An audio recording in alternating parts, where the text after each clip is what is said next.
Hey guys, how's it going? Kevin Cleary here with a little testing and comparison video. I've got a number of different knives here.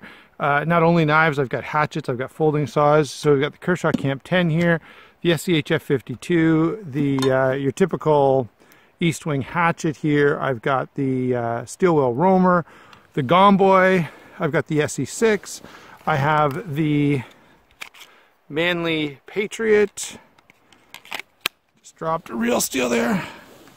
Hold on, we've got this little guy, the Real Steel. I can't remember the name of it. But someone comment down below with that if you wouldn't mind. And what else have we got out here? Oh yeah, and of course my favorite blade for the forest, the Tops Idaho Hunter. Really, it's not my very favorite. We've got the SE6 here as well. So lots of great blades, and all I'm going to do is I've got some pieces of wood here. Now they're pretty old, they're pretty tired, and you can see I've been chopping at it a little bit. There's a couple of reasons for that. Number one, I am going to start a fire, but I don't want I'm not going to be out here for the next 6 hours. So I've picked some drier, deader wood, rotted wood even, because it tends to burn up pretty quickly. And so what we're going to do is just kind of process that down, get it into usable sizes that we can burn, as well as, you know, split it up so that there's some down to kindling size, and we're even going to take some down to the size that we would want for, you know, making a feather stick and stuff like that. So I'm going to move this stuff out of the way. I'm kind of going to use this as a working surface. Now there's a little bit of bounce to this. Even this log that you're looking at right here is a little bit rotted. So as I'm chopping at this and pounding on it and stuff, it's going to be a little laborious because, you know, you want a really hard, solid surface, and I don't exactly have that. But for the purposes of filming, I wanted to sort of set up this little table area. So let me move some of the knives out of our way, and then I'll get some wood and start kind of working it down to something that maybe we can think about setting a fire with. Whoops.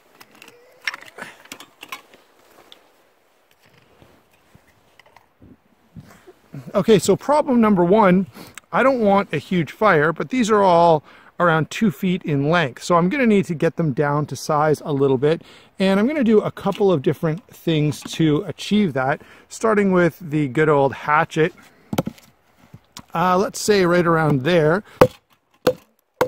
If I run into the camera, I apologize in advance.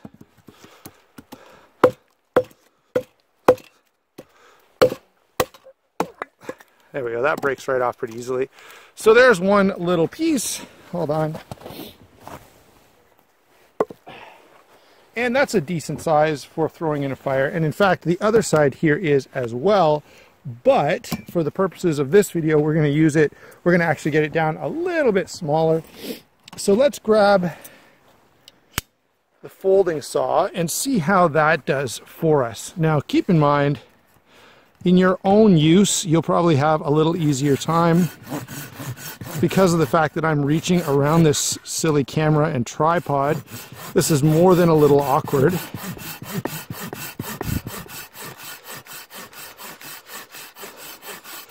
But you can kind of take a look here and think to yourself, which would I rather be doing? If I was in a situation where, you know, perhaps you need to fire quickly, or it's a survival situation, or maybe you're just going camping with your family, which do you want to use to get your material ready? And that might be enough that I can just break it off there. Hold on, let me put it over my knee. Yeah, and we can break that down pretty easily. Now the next step would be to get these down to a smaller size to use for kindling. And of course, we have a number of options there. We can baton with something big like this. I've got another decent sized stick here that I can use for hitting this. There we go. So that brings the Kershaw Camp 10 into it a little bit. I'll try to do some chopping with that as well. But these, I think, for the fire that I want to have, these are a really nice size. So I'm going to save those. Let's grab something a little smaller. Let's see. Got the tops over here.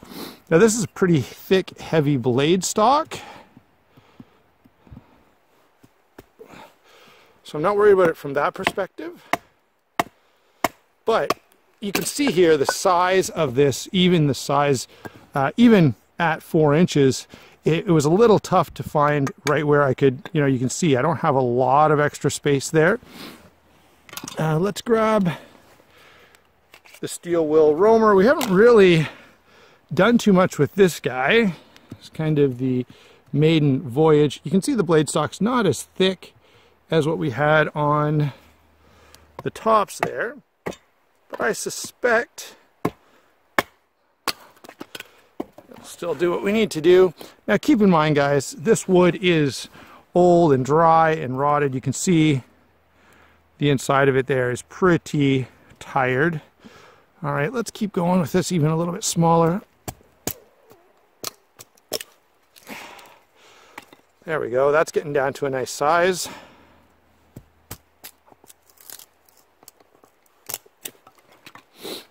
Now, what else have I got here?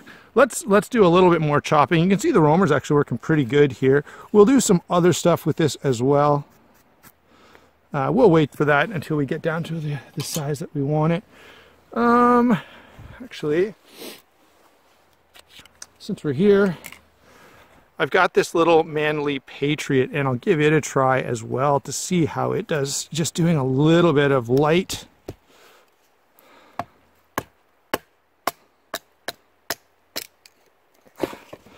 work. Again, you know, most of these small knives, even a folder in this application, which is a pretty light use application, will probably do the trick. I do want to do a little more chopping for you.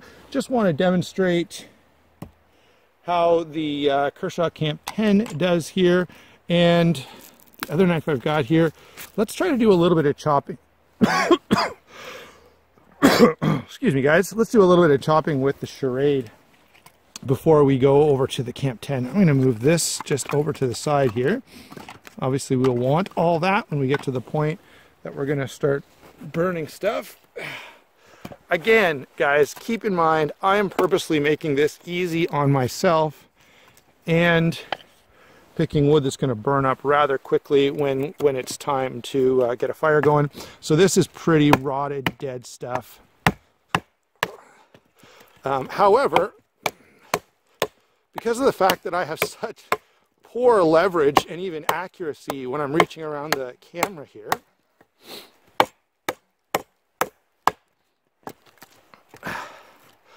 it's bouncing around pretty good.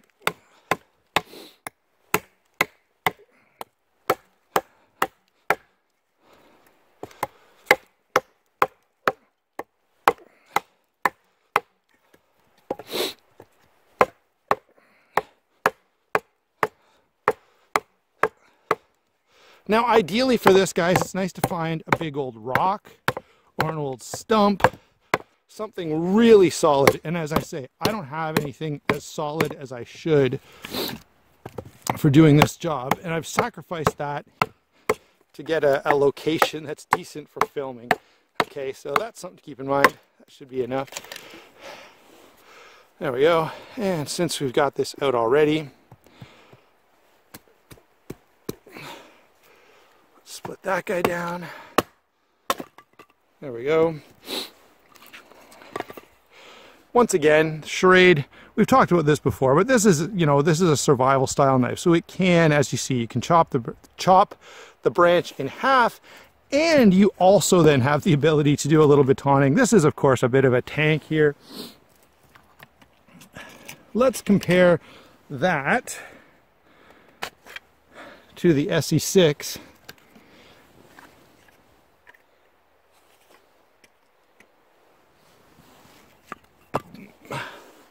And what you're going to see is that the SE does not chop at all to the same degree as the Schrade. Really, to get similar performance, you would have to go up to the SE Hungles, which Yeah, this is just not the knife for this job. So let's just stab this in the tree over here.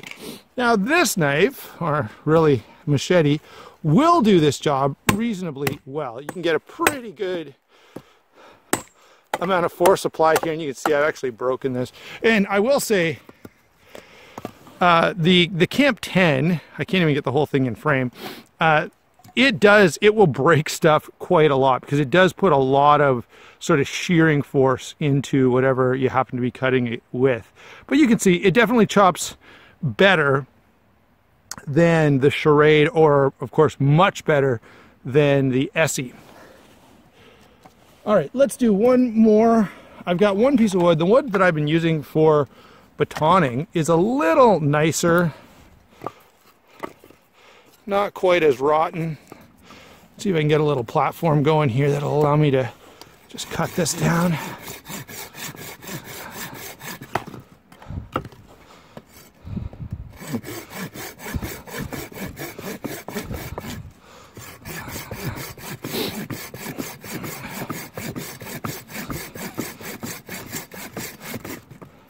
Now, I think one of the things I hope you're starting to see is that there is a benefit to having a few different tools out here.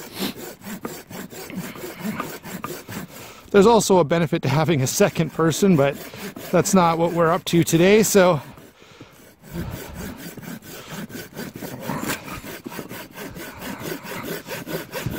there we go. Let's see if I can just give that a smack and break it off. Yeah, okay. So I think that gives us a good enough demonstration of chopping, bringing stuff down. Maybe one more. This is a little harder, fresher piece of wood. So let's move some of this out of the way and just take a few whacks at this with the hatchet. Yeah, the hatchet, it's a little more critical to have a decent spot where you're not getting a lot of bounce. If I had a big heavy log that was resting on something a little more substantial, see how much bounce I'm getting there? That's why this is not working very well. And again, it broke on us. Okay, anyway, I hope that demonstrates that, you know, not every tool is as good for every job. Okay, so the next thing that we want to do, if we're going to get a fire going out here, we've got some decent kindling. I would want to take this down a little bit smaller. So let's grab the roamer here and do that a little.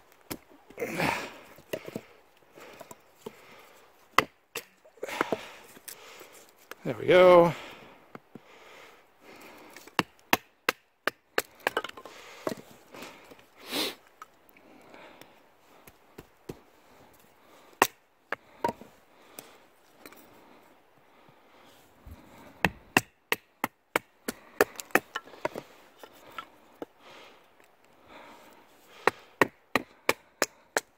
The other advantage of batoning a piece down is that if it's really, really damp, you may be able to find some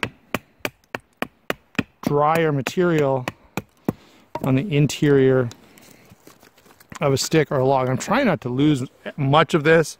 Obviously, in our situation here, I'm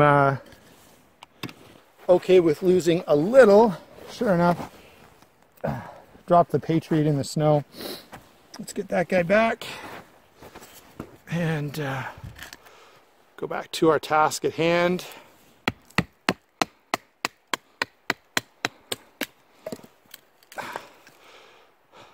Now, here's a good point of discussion. You know, I've got this Patriot little tiny knife here. I guess not tiny. It's about 8 inches overall. 3.5 inch blade. It's actually the size that I like for a folder. And I hope you can see I can get an awful lot of control. And when it gets down to these sizes, it's actually nice to have something a little bit smaller like this to do this work.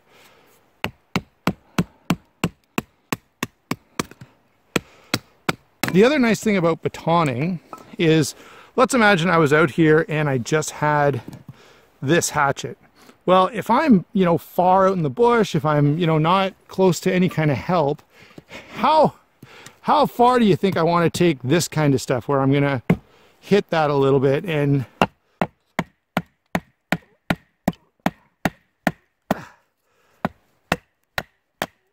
there we go. So you can see the hatchet kind of breaks down as you get down to really small sizes. Yes, you can do it. We've all done it lots of times, but you start to get more and more, you know, you need to be more and more careful as you kind of work your way down in size. Okay, so let's go ahead now and get some tinder material and some feather sticks and see. I'm going to have to change the camera here, but actually, before I change the camera, let's go ahead and get some feather sticks made that we can use to get our fire going. Okay, so I've got some small stuff, and we're going to see how we do here. I would almost consider, you know, first of all, let's take some of the bark off there. But this is a piece that I would almost consider splitting in half first before I started trying to make a feather stick out of it. And keep in mind, I'm not a real bushcraft guy, but since we're talking about knives, we want to see how they perform out in the field.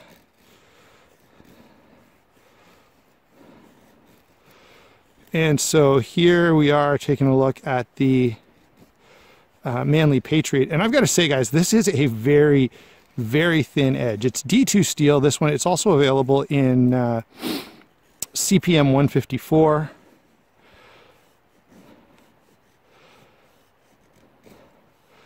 And this does a pretty nice job here of getting these pretty thin. And of course, if you are 100% on your own and you're really, or I mean 100% going to make your fire from nothing but sticks, you've got to think about that. Hold on, guys, my hands are actually starting to cool off.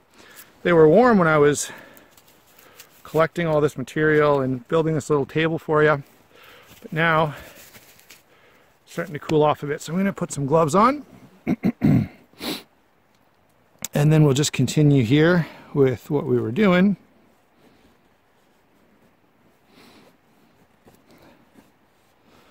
And yeah, it becomes important to get these little feathers as thin as possible if you're depending on them 100% to get your fire going.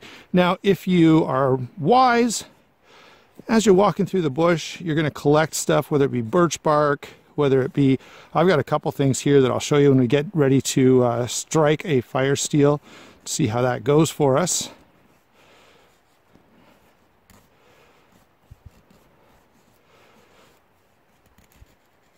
But I think that gives you a pretty good example. I'm rather impressed with the Patriot here. It's doing a decent little job of giving me a nice feather stick. Let's switch over. The steel wool roamer is the other new knife that we're dealing with out here. So let's grab a new stick. Quickly take a good bit of the bark off it and see how we make out with the roamer. Does it work as well? Does it work easier? Just to give you an idea, these are two parts of the same stick. And one of the challenges you can see here, a larger knife, you just don't get that same degree of control. And there we go. The other thing is, guys, I am reaching around this silly tripod, and with that thicker blade stock and thicker edge geometry, it's wanting to break those off just a little bit more readily. You can see I'm able to do it, and as I'm kind of working away here, it's not the end of the world. I can kind of, I don't know, I may have to get off camera. Let's see how I can do this. There we go. But choking up and kind of keeping things as still as possible. Can you still see what I'm doing there? I guess you can.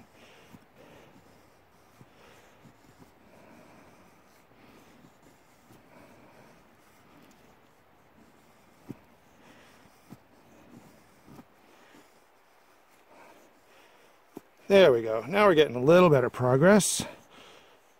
And the roamer's working out okay. Again, I would want to take this just a little bit further here. Oh, I dug a little too deep on that one.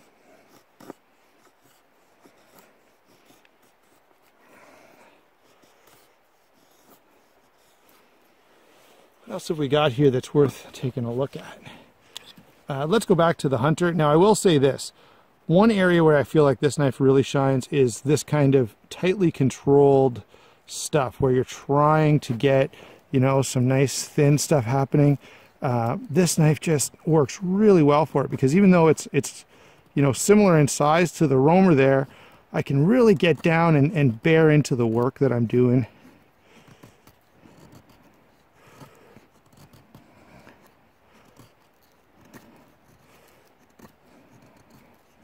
I've had a couple people comment that the edge angle is not ideal on the Idaho Hunter.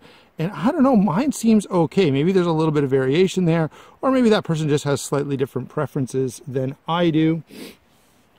But so far here, I think you can see things are working out pretty good. This is where the choil comes in really handy. On a survival knife, a choil can be more than just an more than just something you like. Can actually give you quite a bit more control. I'm kind of failing with the Essie here. I don't know why. Maybe it needs to be sharpened. Probably the stick is a little too small as well, but you can see here that I am, there we go, starting to get a little bit of progress. Let's do one more. Maybe this will make my point for me a little bit. The Schrade here, this is not a knife I would pick on my, you know, put on my short list of you know, knives that I like for doing this, but hopefully you can see it can get the job done. Just, oh man, it's really just not ideal. It's just a little too big. The edge is a little too thick to get really fine control. And so what you gain in chopping power, you really do lose in controllability. And for that reason, I'm not in love with this as, you know, sort of that do everything knife. I find you have to make too many sacrifices. I would almost rather have something like this where it's just small and controllable. And really, out of all the knives we've used so far, this one was the nicest to deal with. One more I should talk about, since we just recently reviewed it. I've got the Rake 815 here, and let's see how we make out with it, trying to go through this same process.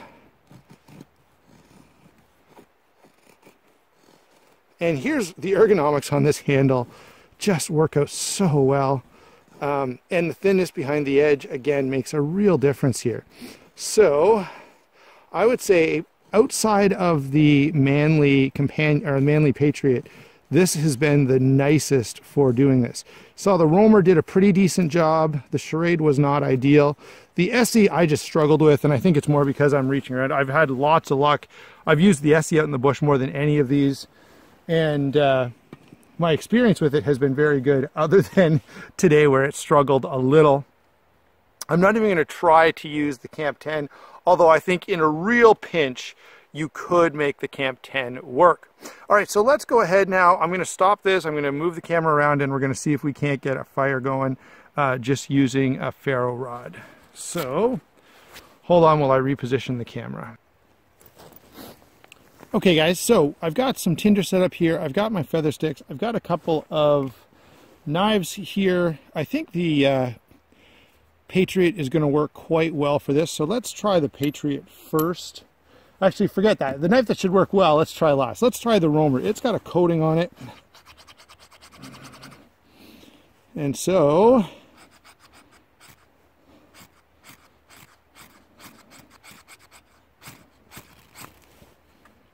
now you can see there my tinder does catch quite easily, and the Roamer does the trick. You can see a little bit of wear there on the paint, or on the coating, I guess I should say.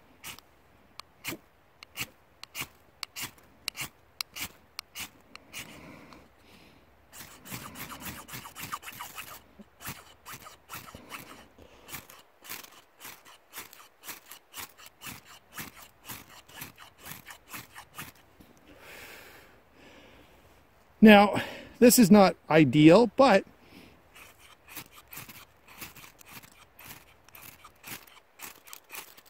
I'm hoping you're able to see that we can really get some good sparking here.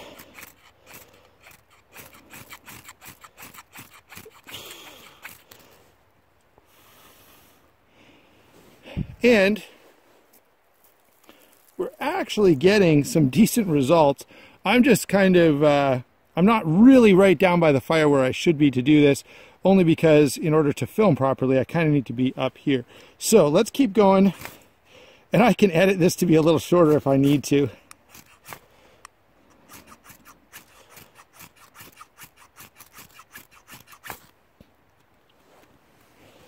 There we go. Okay, so now with the use of, half a can of gas and about 6 books of matches, we have got the fire going. I'm kidding a little bit, guys. It was just, I felt like it was a little too tedious, so I stopped recording and started again once I got everything up and running. You did see the fire still worked pretty well, as did the tinder, and as you can see, the main point of this was the knives. Now, I don't know about you, but after all that work, I do like to sit back and relax and watch the fire a little bit. So I think that's what I'm going to do, is hang out here for a little while. It is getting to be a little bit dark out here, so I can probably only sit here for about half an hour or so and relax, but I'll let the fire kind of warm me up. I'll pack up the knives into my backpack. It's hilarious, walking out here, I have a whole backpack on, and someone would think I'm going for an overnight camping trip, but really it's just I've got all of the knives along with me, and hatchets and saws and stuff like that. So thanks for watching. I hope you found some enjoyment out of this video, and I hope it gives you a good idea, a number of different knives in the bush, and I hope that gives you an idea of, what system you might like to use if you're gonna go buy a survival style knife or an outdoor style knife. I hope it gives you some insights into what you might want to go with. You saw the things that worked well for me, or that worked well for the different tasks that we did. And hopefully that will inform you as well and be of some use to you. Thanks for watching. Don't forget to like and subscribe, and we will talk to you soon.